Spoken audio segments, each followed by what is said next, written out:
Sagar speech and hearing. Narsipatnam పరిసర ప్రాంత ప్రజలకు శుభవార్త.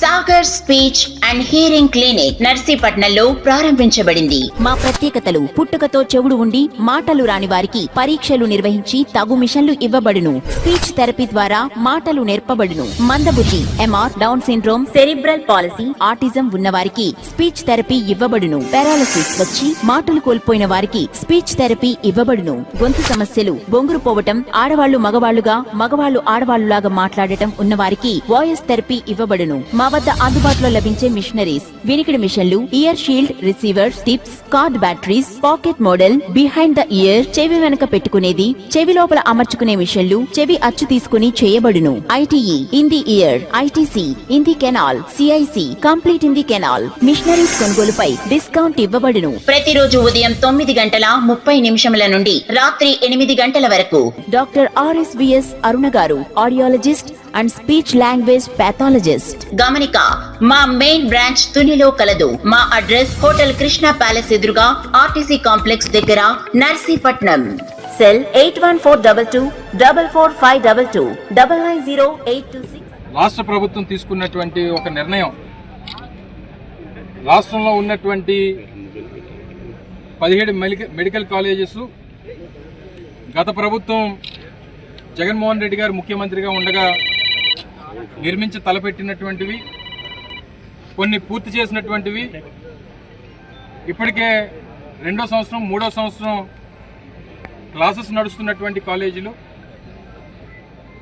ఇవన్నీ కూడా వీటితో పాటు పూర్తి కావడానికి సిద్ధంగా ఉన్నటువంటి 10 మెడికల్ కాలేజీలు ఏవైతే ఉన్నాయో వాటన్నిటిని కూడా పీపీపీ పద్ధతిలో ప్రైవేట్ వారికి అప్పచెప్పాలనేటువంటి నిర్ణయం ఈ మధ్యకాలంలో రాష్ట్ర ప్రభుత్వం తీసుకుంది. దానికి సంబంధించినటువంటి జీవోను కూడా నిన్న కాక మొన్న విడుదల చేసినటువంటి సందర్భాన్ని కూడా మీరు అందరూ కూడా చూశారు. దాన్ని ఉద్దేశించి నిన్న మాజీ ముఖ్యమంత్రి గారు, వైఎస్ఆర్ కాంగ్రెస్ పార్టీ రాష్ట్ర అధ్యక్షులు శ్రీ జగన్మోహన్ రెడ్డి గారు ప్రజలను ఉద్దేశించి మా పార్టీ తాలూకా స్టాండ్ని, అదే రకంగా ప్రజలకు జరుగుతున్నటువంటి అన్యాయాన్ని గురించి వారు చాలా వివరంగా నిన్న వారి సుదీర్ఘమైనటువంటి పత్రికా సమావేశంలో, ఇది రైతులకు సంబంధించినటువంటి యూరియా సమస్యల మీద, మెడికల్ కాలేజీకి సంబంధించినటువంటి అంశాల మీద, ఇలాగ అనేక అంశాలన్నింటినీ కూడా వారు ప్రత్యేకంగా ప్రజల దృష్టికి తీసుకురావడం కోసం ప్రభుత్వం చేస్తున్నటువంటి అన్యాయాలు, అక్రమాలని ప్రజల ముందు పెట్టేటువంటి కార్యక్రమాన్ని కూడా నేను జగన్మోహన్ రెడ్డి గారు నిన్న వారి పత్రికా సమావేశంలో చెప్పడం మీరు అందరూ కూడా చూశారు. అయితే ఈరోజు స్థానికంగా అనకాపల్లి జిల్లాకి, ఎందుకంటే ఇదివరకు ఉమ్మడి జిల్లాలు ఉన్నప్పుడు విశాఖపట్నానికి ఆంధ్ర మెడికల్ కాలేజ్ ఉండేది. ఆ రోజు మా హయాంలో జిల్లాల పునర్విభజన అయిపోయిన తర్వాత 26 జిల్లాల్లో కూడా 26 మెడికల్ కాలేజీలు ఉండాలి. అప్పటికే రాష్ట్ర ప్రభుత్వంలో ఉన్నటువంటి కేవలం 11 మాత్రమే ఉన్నాయి.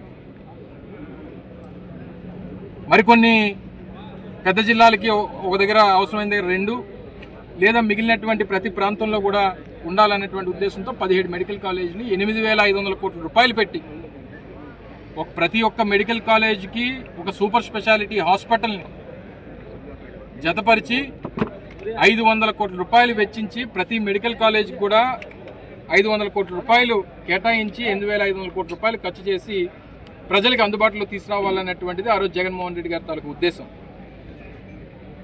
గతంలో మీ అందరికీ తెలుసు, విజయనగరం కానీ లేదా మచిలీపట్నం కానీ ఇలా 5 కాలేజీలని మేము ప్రభుత్వంలో ఉండగా జగన్మోహన్ రెడ్డి గారు ముఖ్యమంత్రిగానే ప్రారంభించారు. క్లాసెస్ నడుస్తూ ఉన్నాయి. 5 మెడికల్ కాలేజీలకి 150 సీట్లు చెప్పిన, అంటే 750 మెడికల్ సీట్స్ని ముఖ్యంగా పేదవాడికి అందుబాటులో తీసుకొచ్చేటువంటి కార్యక్రమం ఆ రోజు మా ప్రభుత్వం చేసింది. పేదవాడికి వైద్యం అందించాలన్నటువంటి ఉద్దేశంతో ఒక తాపత్రయం, పేదవాడి కుటుంబం నుంచి ఒక డాక్టర్ని చేయాలనేటువంటిది ఒక తాపత్రయం జగన్మోహన్ రెడ్డి గారు. పేదవాడికి ఉచిత వైద్యం, ఉచిత విద్య వారికి అందుబాటులో తీసుకొని వస్తే వారు రేపు భవిష్యత్తులో రాష్ట్రానికి, మన ప్రాంతానికి ఉపయోగపడతారు, వారి కుటుంబాలు పేరు నిలబెడతారు, వారు పుట్టినటువంటి ప్రాంతాన్ని పేరు నిలబెడతారు అనేటువంటి తాపత్రయంతో జగన్మోహన్ రెడ్డి గారు పనిచేశారు. గతంలో రాజశేఖర రెడ్డి గారు ఫీజు రీఎంబర్స్మెంట్కి తీసుకొని వచ్చి ఈరోజు వేలాది మంది, లక్షలాది మంది ఇంజనీర్లు తయారు చేశారు. ఒక కూలి పని చేసుకునేటువంటి ఒక సోదరుడు వారి కుటుంబంలో మళ్ళీ తన బిడ్డ పుడితే ఆ బిడ్డ మళ్ళీ కూలి పనే చేసుకోవాలా అనేటువంటి బాధతో దుఃఖంతో అనేక తరాలుగా మా కుటుంబం ఇలాగే చితికిపోయిందని చెప్పి బాధపడుతున్నటువంటి తరుణంలో ఒక పేదవాడి ఇంట్లో కూడా ఒక ఇంజనీర్ని తయారు చేయొచ్చు ప్రభుత్వం తలుచుకుంటే అనేటువంటి ఉద్దేశంతో ఫీజు రియంబర్స్మెంట్ లాంటి గొప్ప పథకాన్ని తీసుకొచ్చినటువంటి గొప్ప నాయకుడు రాజశేఖర రెడ్డి గారు. ఫీజు రియంబర్స్మెంట్ కానీ, లేదా పేదలకు ఉచిత కరెంటు కానీ, లేదా 104 కానీ, 108 కానీ, పేదవాడికి వైద్యం అందక అనేక ప్రాణాలు పోతా ఉన్నాయి.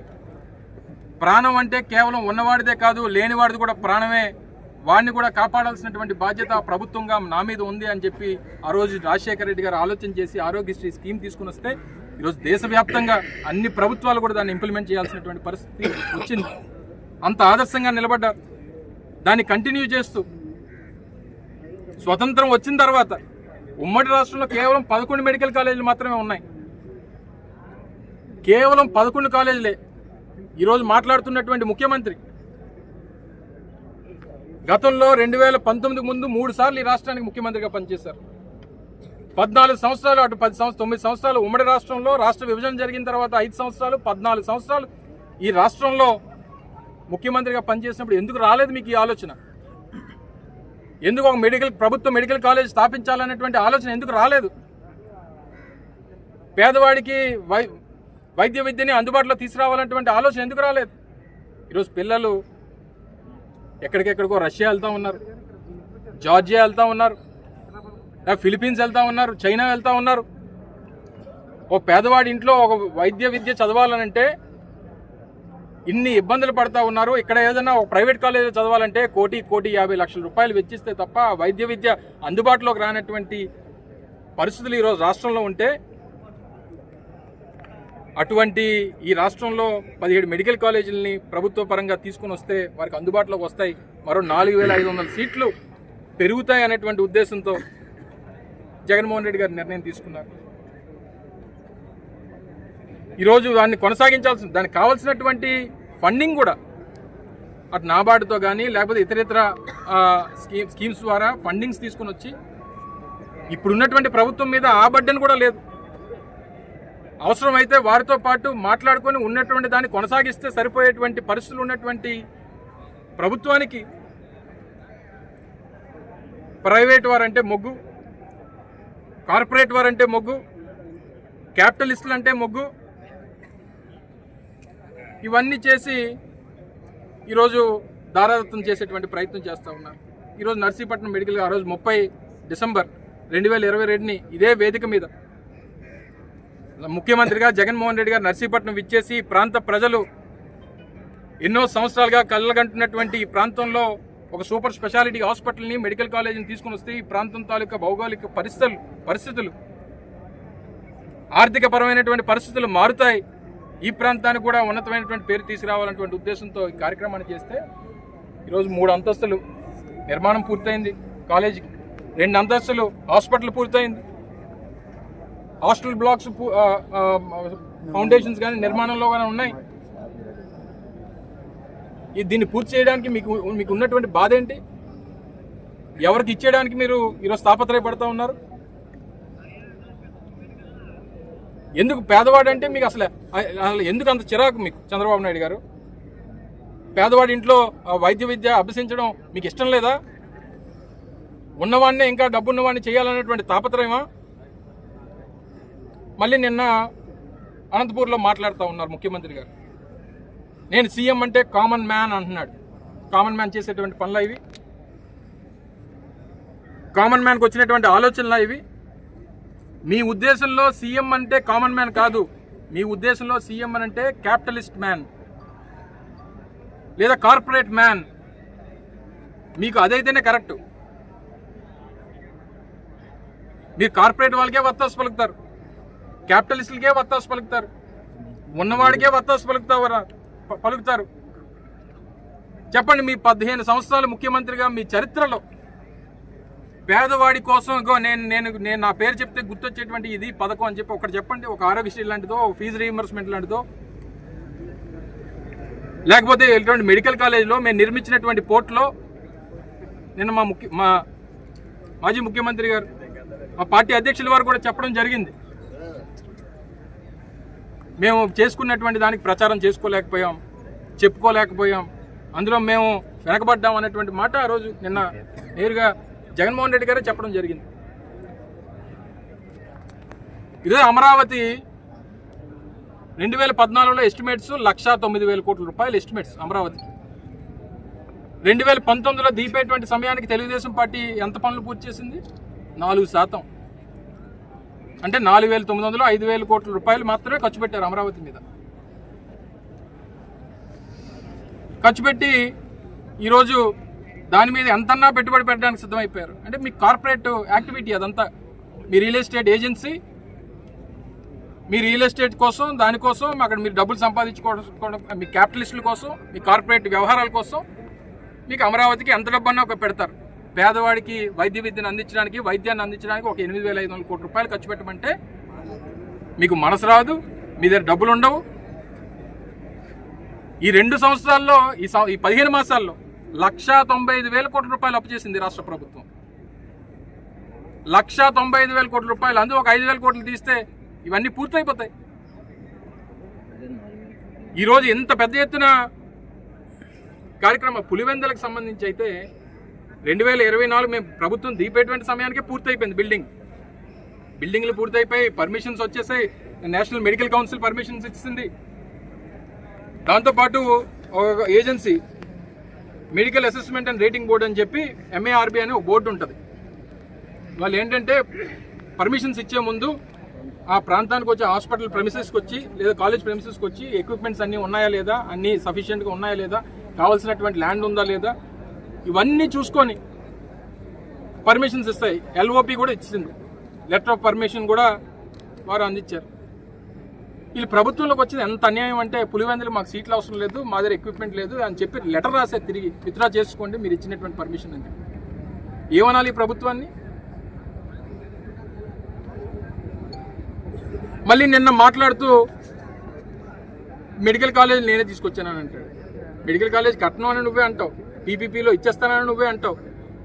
ఒకవేళ 1/6 ఏదైనా ఓపెనింగ్ దీనికి వస్తే అది ప్రారంభించి ఇదంతా నా దైవల్లే అంటే, మీకు మొదటి నుంచి అలవాటు ఏంటంటే ఎవడికో పుట్టిన పెట్టకి మీ పేరు పెట్టుకునే అలవాటు. మీకు చెవిలో పేరు చెప్పింది మాత్రం మీరు. మరి మీకు ఆ రోజు కేవలం అమరావతితో పాటు విశాఖపట్నం లాంటి ప్రాంతం లేదా కర్నూలు లాంటి వెనుకబడినటువంటి ప్రాంతం, ఇవి కూడా అభివృద్ధి చెందాలని చెప్పి జగన్మోహన్ రెడ్డి గారు ఆలోచన చేస్తే అమరావతిని తీసేశారు. అమరావతి రాజధాని పోయింది, జగన్మోహన్ రెడ్డి గారు సైకో అనేటువంటి మాటలు మాట్లాడారు. మరి దీన్నేమనాలి? దీనికి ఏమైనా పేరు పెట్టగలమా? ఈరోజు జరుగుతున్నటువంటి, మీరు తీసుకున్నటువంటి నిర్ణయాలకి మీకు ఏం పేరు పెట్టాలి? అంతకంటే పెద్ద పేరు ఏదైనా ఉందేమో అని చెప్పి చూసాం, దొరకట్లేదు. నీ పేరే చెప్తుంది. సైకో కంటే పెద్దది ఏముందని అంటే చంద్రబాబునే చూపిస్తుంది. అంటే ఇలాంటి కొడుకు గురించి ఇంక చెప్పాల్సినటువంటి పని లేదు. ఆ నార్త్ కొరియాలో కిమ్ ఉంటాడు, ఈయన ఆంధ్ర కిమ్. ఈయన నియంత్రణతో పరిపాలన. నాయకులు కనిపిస్తే, వైఎస్ఆర్ కాంగ్రెస్ పార్టీ నాయకులు కనిపిస్తేనో లేదా ఎవరైనా మాట్లాడితేనో వాళ్ళ మీద ఏ రకంగా కేసులు పెట్టాలి, ఏ రకంగా వారి మీద కక్ష సాధింపు చర్యలు చేయాలనేటువంటిది వారి తాపత్రయం. ఆయన అంతా ఆ రాజ్యాంగం చూస్తాడు. ఎవరికి ఏది కట్టబెట్టాలో 99 పైసలు భూమి ఇచ్చేస్తారు. ఈరోజు మెడికల్ కాలేజీలు, ఈ సూపర్ స్పెషాలిటీ హాస్పిటల్ ప్రైవేట్ వాళ్ళకి ఇచ్చేస్తారు. RTC లాంటి భూములు తీసుకొని వచ్చి లూలు లాంటి గ్రూపులకి ఇచ్చేస్తారు. రియల్ ఎస్టేట్ సంస్థలకేమో 10 కోట్లు 20 కోట్లు ఉన్నటువంటి భూములు 50 లక్షలకి ఇచ్చేస్తారు. మీ అబ్బాయి జాగిరా ఏమన్నా? మీ రాష్ట్ర ప్రభుత్వం అంటే ఈ రాష్ట్రంలో పరిపాలన చేసేటువంటి ముఖ్యమంత్రి దగ్గర నుంచి కింద స్థాయి ప్రజాప్రతినిధి వరకు ఈ రాష్ట్రంలో ఉన్నటువంటి ప్రభుత్వ ఆస్తులకి, ప్రజల ఆస్తులకి మీరు కస్టోడియన్స్ మాత్రమే తప్ప మీకు ఎవరికి కూడా ఏ GPA రాసిచ్చేలేదు. మీకు నచ్చినట్టు అమ్మేసుకోవడానికి, మీకు కావాల్సినటువంటి వారికి కట్టబెట్టడానికి, ప్రభుత్వాన్ని ప్రజలు మీకు ఇచ్చినటువంటిది రియల్ ఎస్టేట్ వ్యాపారం చేసుకోవడానికి కాదు, మీరు స్కామ్లు చేయడానికి కాదు, పేదవాడు పొట్టకొట్టడానికి కాదు. ఇన్ని కార్యక్రమాలు చేసి ఇంకా నేను సూపర్ హిట్. ఏం సూపర్ హిట్? దేనికి సూపర్ హిట్? హిట్ సినిమా ఇలాగైనా ఉంటుంది? ఇంత అన్యాయమైనటువంటి పరిపాలన, ఎంత అరాచకం, పేదవాడికి ఈ రాష్ట్రంలో చోటు లేదు అనేటువంటి విధంగా వీరు చేస్తున్నటువంటి పరిపాలన. చెప్పండి, ఇచ్చినటువంటి ఆ 2-3 స్కీమ్స్లో కూడా ఏదన్నా ఆయన సొంతం ఉందా? మళ్ళీ రేపు దసరాకు ఆటో వాళ్ళకి ఇస్తానంటున్నాడు. అది ఎవరి స్కీమ్? అది వానమిత్ర. ఇప్పుడు ఇస్తున్నాడు తల్లికి వందనం అని పేరు పెట్టాడు. అమ్మఒడి ఎవరి స్కీమ్ అది? అంటే జగన్మోహన్ రెడ్డి గారు తీసుకున్నటువంటి నిర్ణయాల్ని, లేదా మొన్న రైతులకి 7,000 ఇచ్చాను అంటున్నాడు, 5,000 ఈయన ఇచ్చింది, 20,000 హామీ గత సంవత్సరం లేదు, 2024-25 రూపాయి ఇవ్వాల, 2025-26కి అది ఒక 20,000 బాకీ, ఇంకా ఈ సంవత్సరంలో ఇంకో 15,000 బాకీ, ఇంకా 35,000 బాకీ ఉన్నాడు రైతులకి యూరియా దొరకదు. దానికి సమాధానం చెప్పడు. నిత్యం జగన్మోహన్ రెడ్డి గారి మీద పడేయడం, ఆయన్ని క్యారెక్టర్ అసాసినేట్ చేయడం. సో ఇంత అన్యాయం జగన్మోహన్ రెడ్డి గారు చాలా క్లియర్గా, కేటగారికల్గా, చాలా క్లియర్గా చెప్పారు. మీరు ఏ నిర్ణయం తీసుకున్నా మళ్ళీ 2.5-3 సంవత్సరాల్లో వచ్చేటువంటి మా ప్రభుత్వం, మళ్ళీ జగన్మోహన్ రెడ్డి గారు ముఖ్యమంత్రి అయిన తర్వాత ఎవరు ఏ ప్రైవేట్ వాడు తీసుకున్నా అది క్యాన్సిల్ చేస్తాం, రద్దు చేస్తాం. ఇది కేవలం ప్రభుత్వ ఆధీనంలోనే, పేదవాడికి అందుబాటులోనే, పేద కుటుంబాలకు అందుబాటులోనే ఈ కాలేజీలు నడిపించేటువంటి కార్యక్రమం చేస్తాము. ఒక కాలేజ్ మాత్రమే కాదు, 500 కోట్ల రూపాయల్లో major share medical hospital, super speciality hospital. ఈరోజు నర్సీపట్నం, లేకపోతే పాయకరావుపేట, లేకపోతే పాడేరు, చింతపల్లిలో, లేకపోతే పక్కన ఉన్నటువంటి యలమంచిలో, చోడవరం, ఈ ప్రాంతాల నుంచి ఎవరికైనా కష్టం వస్తే విశాఖపట్నం వెళ్లాల్సినటువంటి పరిస్థితి ఉంది. 3 గంటల సమయం పడుతుంది. ఒక సూపర్ స్పెషాలిటీ హాస్పిటల్ ఇన్ని ఫెసిలిటీస్తో ఇక్కడ వస్తుందనంటే దాన్ని అడ్డుకోవడానికి అసలు ఎలా మనసు ఒప్పింది నీకు? మనకి చేత కాదు, చేసిన వాడిని చూస్తే ఓర్వలేము. ఎవడన్నా పోర్టులు కడితే నేనే కట్టానంటావు. వైజాగ్లో airport, Bhogapuram international airport Jaganmohan Reddy కడితే అది నేనే కట్టానంటావు. 3 సీ పోర్టులు కడతా ఉంటే అది మేమే కట్టానంటావు. చేత కాదు, చేసిన వాళ్ళని చూస్తే ఓర్వలేవు. సో ఏదేమైనప్పటికీ ఈ కార్యక్రమాన్ని మరింత ఉధృతంగా ముందుకు తీసుకెళ్తాం, ఒక కార్యాచరణ రూపొందిస్తాం, ప్రభుత్వం మీద ఒత్తిడి తీసుకొని వస్తాం, ప్రజలందరినీ కలుపుకుంటాం, కలిసి వచ్చినటువంటి రాజకీయ పార్టీలను అన్నింటిని కూడా కలుపుకుంటామని చెప్పి నిన్న జగన్మోహన్ రెడ్డి గారు చెప్పారు. ప్రజా సంఘాలు కానీ, రాజకీయ పార్టీలు కానీ, పేదవాడు కానీ అందరినీ కలుపుకొని దీని మీద పెద్ద ఎత్తున ఒక కార్యక్రమాన్ని రాష్ట్ర వ్యాప్తంగా రూపొందిస్తూ ఉన్నాం. ఈరోజు కాలేజ్ విజిట్ సోదరులు స్థానిక మాజీ శాసనసభ్యులు గణేష్ గారు, అలాగే మాజీ ఉప ముఖ్యమంత్రి వారు ముత్యాల నాయుడు గారు, పార్టీ మాజీ శాసనసభ్యులు వెంకటరామయ్య గారు, సీనియర్ నాయకులు అందరం కూడా కలిసి ఈరోజు పర్యటించడం జరిగింది. ప్రజలకి వాస్తవాలను చూపించాలని, ఇక్కడ కూడా ఏం నిర్మాణం జరగలేదని చెప్పారు. సో ఇవన్నీ కూడా ప్రజల్లోకి తీసుకెళ్లాలన్నటువంటి ఉద్దేశంతో ఈ కార్యక్రమాన్ని రూపొందించాం. ఇంకా పెద్ద ఎత్తున కార్యాచరణ రూపొందించి జగన్మోహన్ రెడ్డి గారు ఇచ్చినటువంటి ఆదేశాల మేరకు దీని మీద ఉధృతంగా ఈ కార్యక్రమాన్ని తీసుకెళ్తాం. వారు తీసుకున్నటువంటి నిర్ణయాన్ని, ఇచ్చినటువంటి జీవోని క్యాన్సిల్ చేసినంత వరకు వైఎస్ఆర్ కాంగ్రెస్ పార్టీ పోరాటాన్ని ముందు తీసుకెళ్తుంది అనేటువంటి విషయాన్ని మరొకసారి మీ ద్వారా ప్రజలందరూ కూడా ఈ సందర్భంగా తెలియజేసుకుంటూ